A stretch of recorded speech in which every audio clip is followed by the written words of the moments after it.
అనగనగా ఒక ఊరిలో రాము అనే పిల్లవాడు ఉండేవాడు. రాము చాలా మంచివాడు. కానీ రాము చేసే అల్లరి పనులు చాలా పెద్దవి.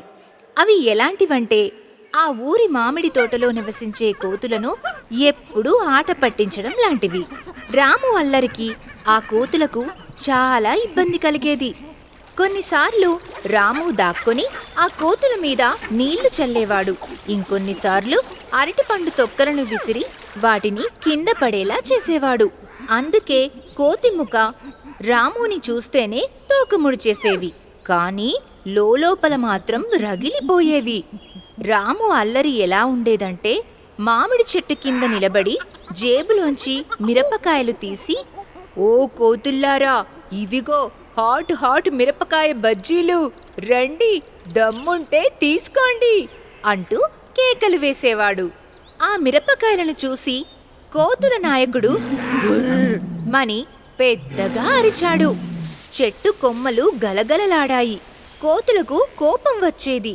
కాని రాము దూరం నుండి ఆట పట్టించడంతో అవి ఏమీ చేయలేకపోయేవి.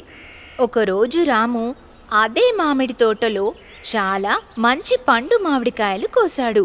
ఆ రోజు మామిడికాయలు మామూలుగా లేవు, బాగా రుచిగా నోరూరించే పసుపు రంగులో ఉన్నాయి.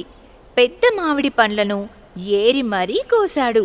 ఒక పెద్ద సంచి నిండా నింపుకొని దాన్ని వీపు మీద వేసుకొని ఇంటికి బయలుదేరాడు. "ఈ పండ్లు తింటే స్వర్గమే. నా పండ్లను దొంగిలించడానికి ఏ కోతికి ధైర్యం లేదు. హహహహ! నేను స్పీడ్ రామును. ఈ కోతుల గుంపు నా దారికి అడ్డు రాగలవా?" అనుకుంటూ అతి విశ్వాసంతో నడుస్తూ ఉన్నాడు. కాని చెట్ల మీదుగా రాముని వెంబడిస్తున్న కోతి నాయకుడు ఈసారి ఒక ప్లాన్ వేశాడు. "ఈ అల్లరి పిల్లాడి అల్లరి ఈ రోజుతో ఆపాలి" అనుకుని తన మూకకు సైగ చేశాడు.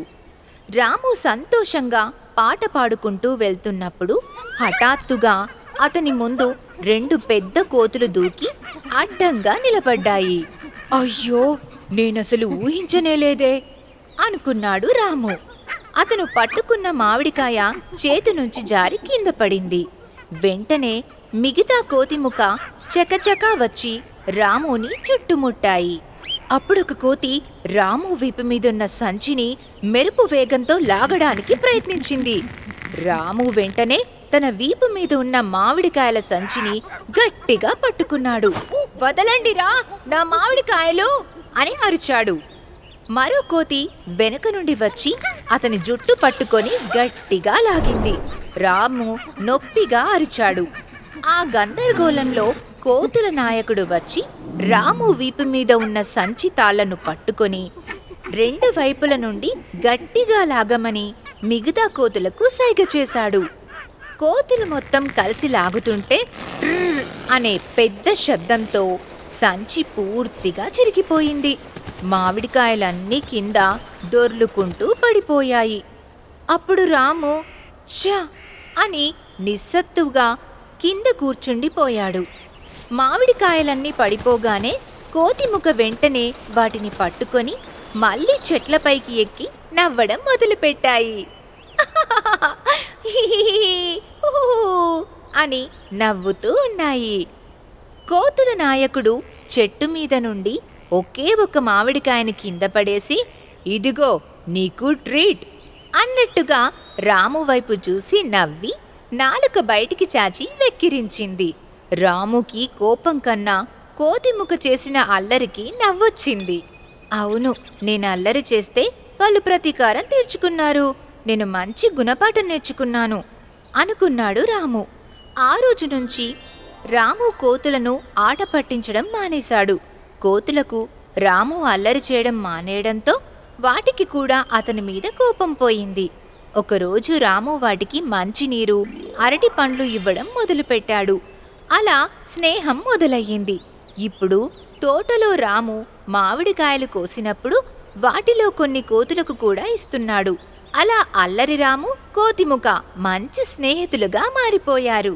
ఈ కథలో నీతేంటంటే మనం ఇతరులను ఆట పట్టిస్తే వారు మనకు బుద్ధి చెప్పగలరు. అందరితో స్నేహంగా మర్యాదగా ఉంటేనే సంతోషంగా ఉంటాము. మరిన్ని ఇంట్రెస్టింగ్ కథల కోసం ఇప్పుడే కిడ్స్ డయాస్ తెలుగు ఛానల్ని సబ్స్క్రైబ్ చేసుకొని బెల్ ఐకాన్ని యాక్టివేట్ చేసుకోండి.